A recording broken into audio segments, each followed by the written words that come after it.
Hey there, cats and kitties. I'm the Blues Man, Johnny Blues, coming at you live to talk about episode 12 of the anime series Koitu. So, for all intents and purposes, the season finale.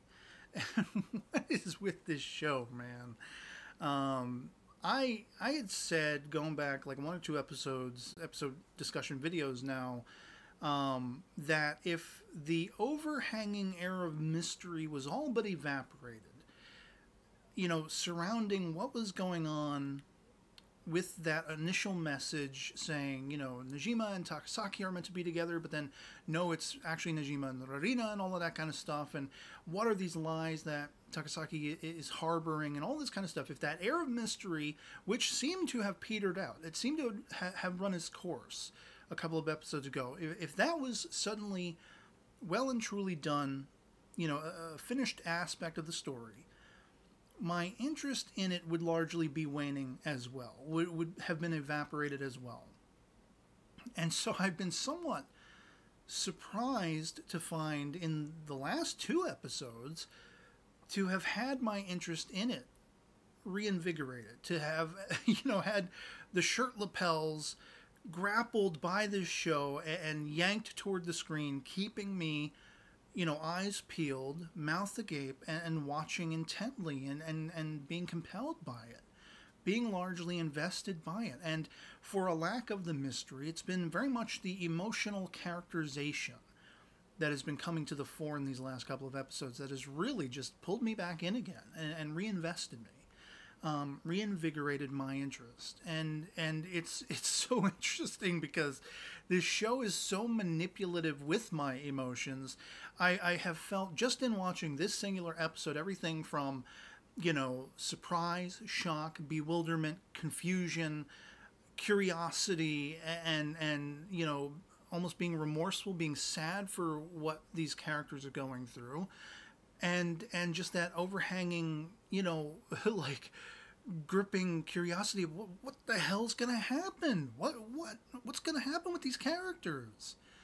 And so I found especially this finale episode to be just as investing as the first episode of the series was. The thing that really got me into it, the thing that really had me chomping at the bit to come on and talk about it, and talk about it subsequently every single episode, even the wonkier ones that I wasn't as invested in. And so by the end, whereas I wasn't sure in talking about if we might actually get a continuation, a second season or something down the line, whether or not I'd be interested in that, I feel largely interested in it. I want to see what's going to happen. And I can only hope that it'll continue to be as interesting as this story has thus far been.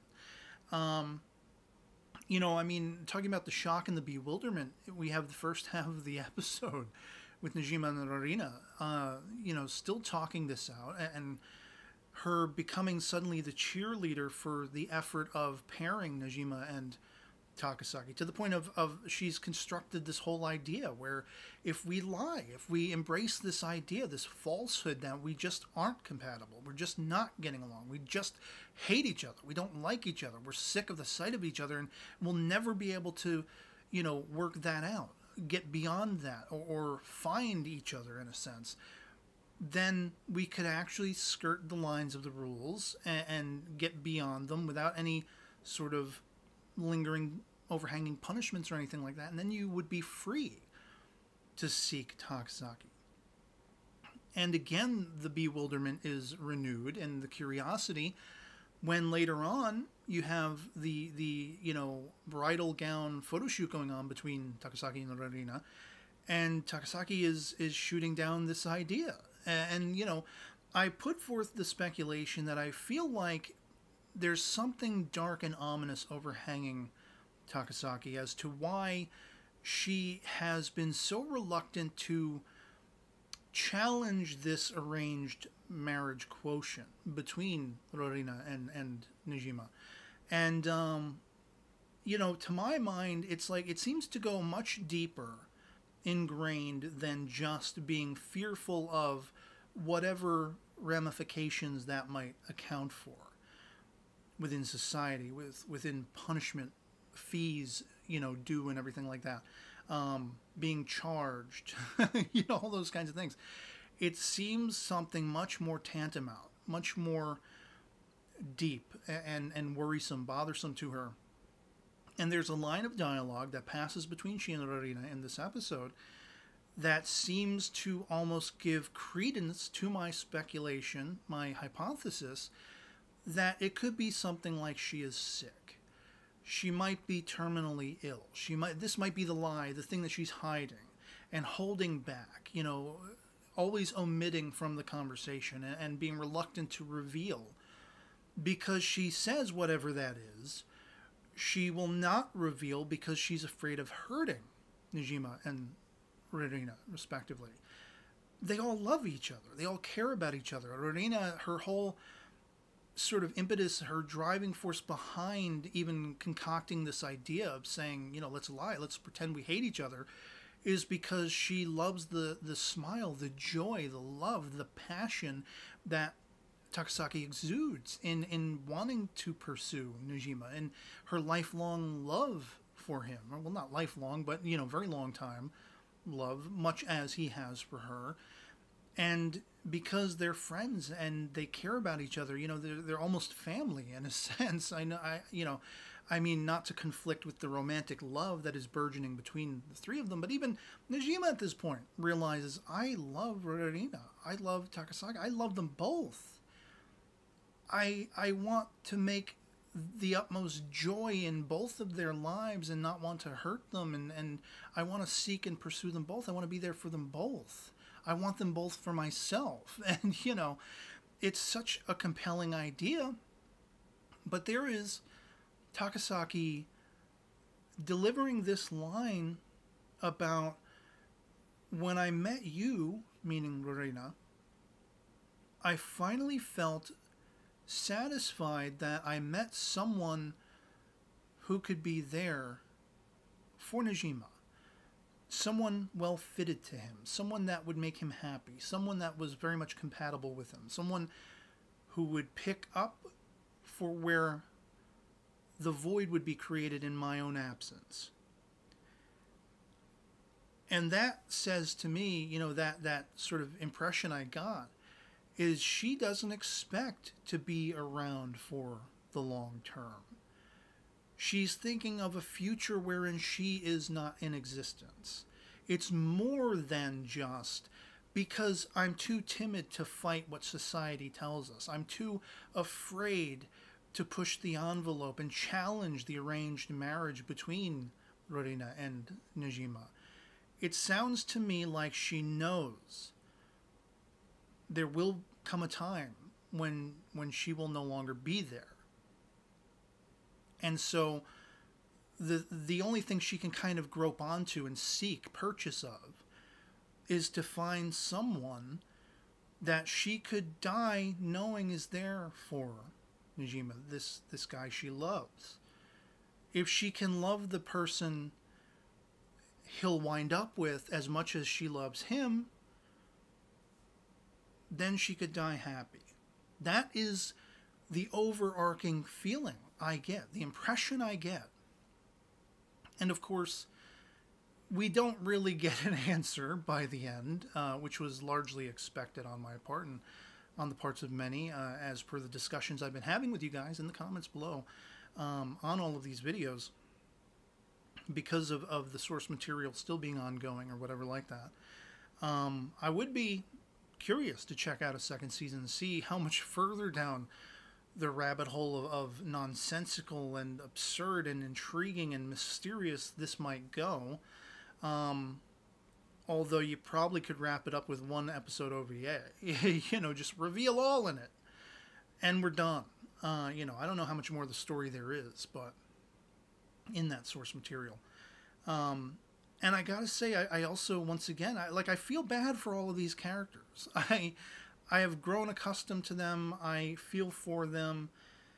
And if there were some seemingly, you know, going against the fabric of normalcy and what society usually considers acceptable, if there was some means to have the three of them together and happy and live that way, I'd be all for it. As long as those you know, jealousies and that distrust and all those kinds of more despicable aspects of certain relationships like that would not become a part of it. If they're all happy together and they can live mutually together, why not? You know, is kind of what I'm left with. I feel bad with that recognition overhanging that now Najima understands he loves Rarina. They had some passionate kissing going on. And they realized, I mean, this was like the culmination of all of that angst and all of that uncertainty as to how they felt about each other. They finally figured it out for themselves.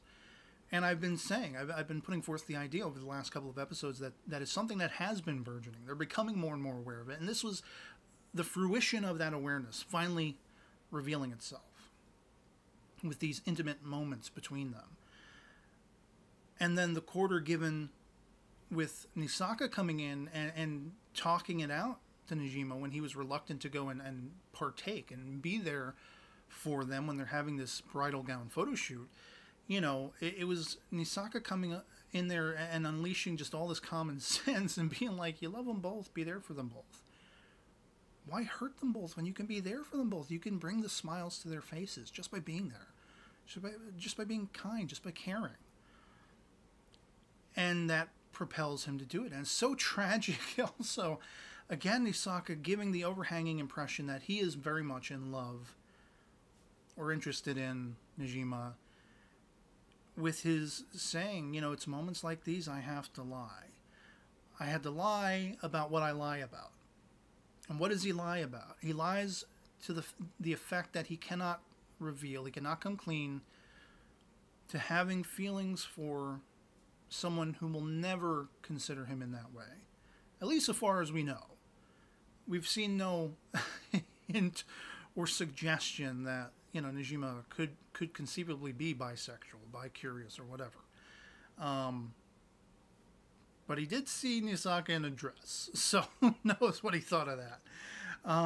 But it's just, I feel, I am at pains for Nisaka, because look at how much of, you know, just an interesting and compelling friend he was. And you know, going back to the earliest aspects of this series, you kind of got that they weren't exactly friends. There was, you know, some bitterness between them or something like that, some estrangement between them. They weren't quite in agreement. They weren't quite likable to each other. But now it makes sense with the added reflection that Nisaka is interested in him, and he knows that can never be, and that just upsets him. Why, you know, I'm so attracted to this guy who is could be my everything, but he'll never see me that way. And that hurts. But I can't turn away from him because of my own feelings. I mean, that's what all of these characters are going through.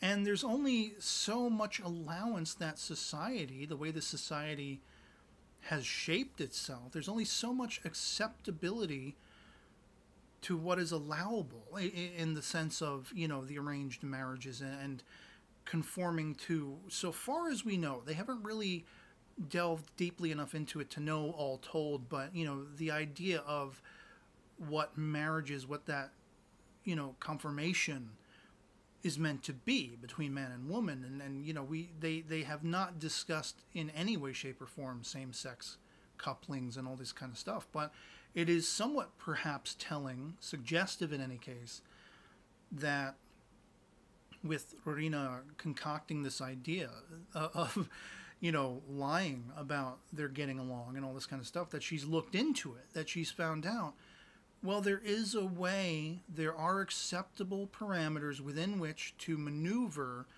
to not suddenly garner yourself all of this penalization. You know, no pun intended. in the framework of the way the society has accorded itself along those lines.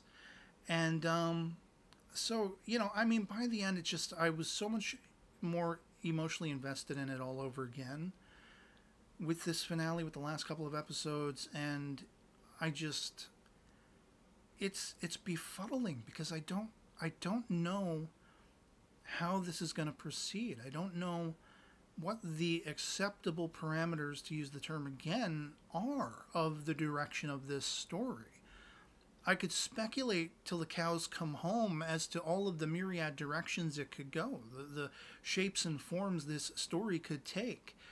But I don't know of the probability or likelihood of any of those things. I don't feel solidified enough in all of those directive concepts and hypotheses to really even want to bother. And it also lends, credibility to the idea of just wanting to be surprised and see what is going to happen organically with the story. And that's kind of why I'm left hoping by the end of this finale episode that we get to see more of the story in perhaps a second season or something eventually.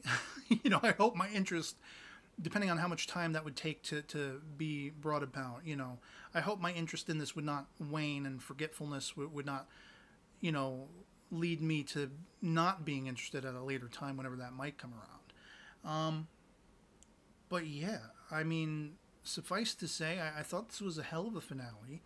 I was that much more invested in it. They touched upon enough of those mysterious aspects, that overhanging enigma quality of Takasaki and what it is she's hiding, to reinvest me. The fact that Rorina and Najima finally forged an understanding between them that they truly, palpably feel in love with each other. And that, the conflict there of her burgeoning this idea of they're pretending, they're lying about that love and saying they hate each other to try to break their arrangement apart, to make it more easily allowable for him to seek Takasaki, but he now knows that's not what he wants. Takasaki doesn't want that for whatever her hidden truth is that she's keeping omitted. She wants Najima to be with Rorina because, I believe it's something that will equate for her absence. It will fill the void she perceives that her own life will leave behind at some point. And Najima, for his part, he doesn't want to do that because he doesn't want to hurt either of them. He loves them both. He brings joy to them both. They both bring joy to him. And it's just, I think it's looking at this through the prism of what is considered acceptable in the modern day when it comes to romantic relationships. We're impressioned to this idea that it can only, love or romance or support can only really exist between two people. Any more than that, and it will fall asunder. It will break down. But the same can be said for any amount of people, whether that be familial love, whether that be romantic love, same sex, different sex, whatever, pansexual, whatever it is. I mean, there's always that risk of things not aligning, of two or more people not seeing eye to eye for the long term. And at least for now, at these early vestiges in the lives of these characters, they have the whole world ahead of them, but they feel like they've found their end game in each other. And so I'm left truly curious and quizzical and compelled and bewildered as to what that will amount to as this story eventually culminates. And I hope we're going to get to sample that out at some point. So I'd love to hear from you guys in the comments below what your overall thoughts on the anime series from beginning to this point has been, whether you have enjoyed it, whether you have had your expectations challenged and had that overhanging question of the mysteries, whether that was something of any great import to you in watching the series, whether your interest waned, whether you thought it was too predictable, too melodramatic. Love or to hate it, anything goes in the comments below. Just love having that discussion, that great conversation, even if our POVs happen to disagree. It's just great to talk about great anime series. And while this isn't the best of the best of the best there ever has been, ever will be, it was still a very engrossing, enjoyable anime series, at least for me. So yeah, Otherwise, that'll be pretty much it for me on this. Hope this video finds you well. I'll catch you all later. Peace.